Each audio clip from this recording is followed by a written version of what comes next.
Rwanda's first women, as we said, women-owned, led, and brewed brewery. We are now 3 partners. There's myself, a Rwandan woman, and a Zimbabwean woman that are running our brewery. And so just learning from you all has been amazing, and I've stayed in touch with so many people that have been so resourceful over the past year. And so now I know that much more than nothing. And so I'm looking forward to learning more from you all. So Elby had reached out and asked me to do a Going Bananas under lockdown talk. And so I'm just going to talk a little bit about what lockdown meant to us in Rwanda and what I've learned from that we're actually applying going forward. That's either changed our recipes, our business model, our sourcing, or something like that. So I'd be happy to answer questions as I go along or at the end. It's, I think, a pretty brief overview of kind of the impact of lockdown in Rwanda.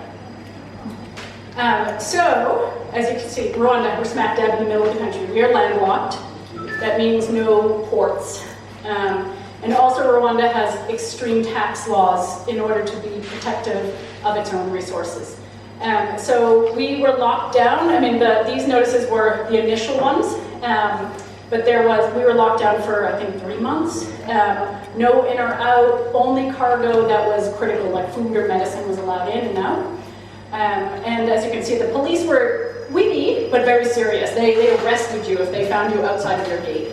And so me sitting there being like, I just registered a brewery to start business a month and a half ago. And I was like, so what are we gonna do? What can I get? And so Rwanda's economy flipped to be immediately all delivery for everything.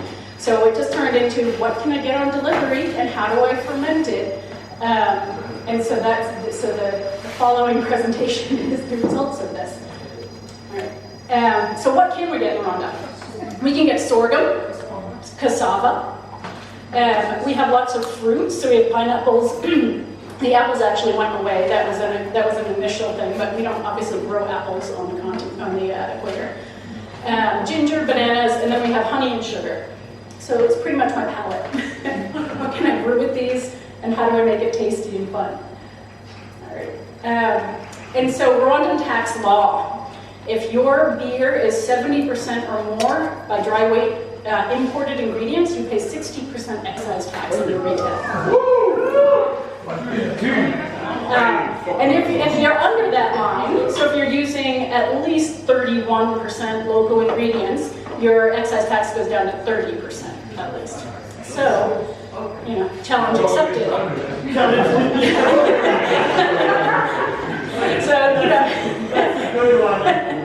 This might have been a lockdown, limit, but I mean, it was just kind of like, we need to figure this out economically anyhow, so we might as well do this while we can't get those ingredients anyhow, and figure it out now while we're under lockdown.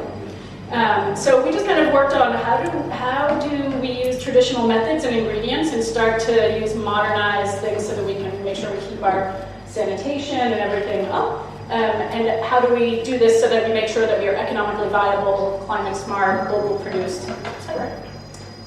So, traditional sorghum brewing is, so you get your sorghum on the left, your malted sorghum in the middle, and then most of the time they mill the sorghum malt into a flour. That's how they make traditional sorghum beer. So we have then the process below of, this is Josephine, she's my assistant brewer. She's just showing us how they make traditional sorghum beer. So that's with the malt, and then if you go to the next slide, there's also a traditional yeast. So the leaf to the left is bitter leaf, and then you wash it and make like kind of a liquid that then gets put into this container, and it mixed with the sorghum flour, the malted sorghum flour. And then that gets boiled and then kind of at a low temperature over a fire for 3 days, just gets reduced into this powder. So actually, show and tell.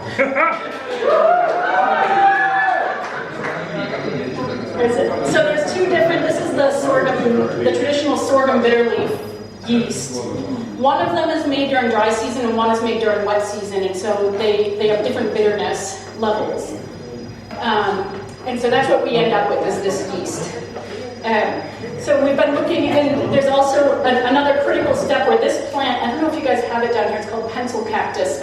And it's a cactus that grows and people use it as their fences between properties because it has a latex that if you break it and it gets on your skin, it just burns you. But it's also antibacterial and there's many different properties to it. So the critical part is as they start to boil the mixture, it foams. And that this particular plant keeps the foam down.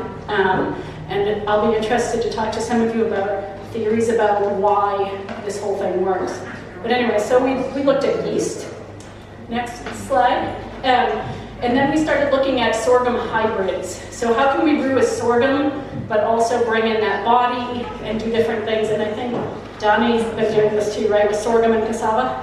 Yeah, so we've been doing sorghum, cassava, and I've been using Pilsner and some hops, and just working on how do we make a nice base beer that will fit in under that 69% of local product, so that we can make sure that we hit the lower tax target. Banana beer. There were some questions about bananas and how to brew them. This is the traditional banana beer. So they take bananas that are pretty ripe, mash them, and it has to be with the sushinje grass. It's a particular type of very narrow grass, and then mash it with your feet, with your hands, etc., and out comes the liquid. This has lots of wild yeasts, as you can imagine.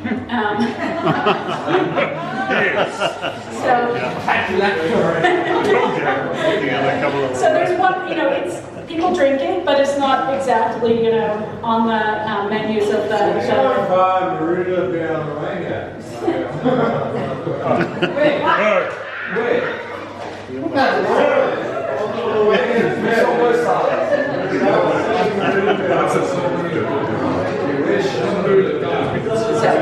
wild yeast, it's there, it's real. So, anyways, going on from this slide, so what we decided is not banana beer, but how do we make banana in beer? So, another show and tell we have. If somebody wants to open these, they're not carbonated yet. This is Lee, your wedding ring will do it, Lee. This is a Pilsner wheat with an added 3 liters of banana juice. And the banana juice was added at the last 15 minutes of boil. And so it's, I don't know, interesting. We're going to work on it, but I figured I'd bring it for y'all to taste what happens when you add 3 liters of banana juice to a 50-liter batch of Pilsner wheat beer. And there's no hops or anything in this, just so that we could get the flavor and body of it to see what it tastes like.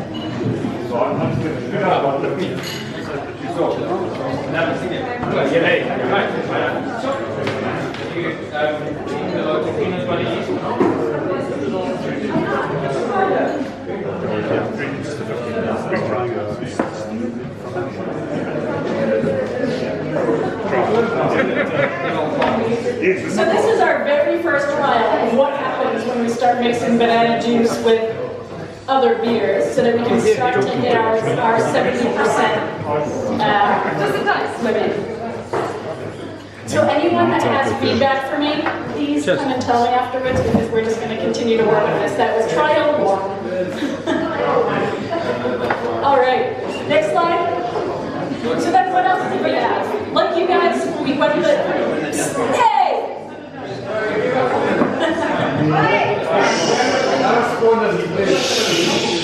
All right. Have your moment. Have some banana beer. We'll get back to it in a minute. Count down from 5 and works really well. Count down from 5 and works really well. 5, 4, 3. Yeah, next fermentation. Or next fermentation. That one, it was 5%.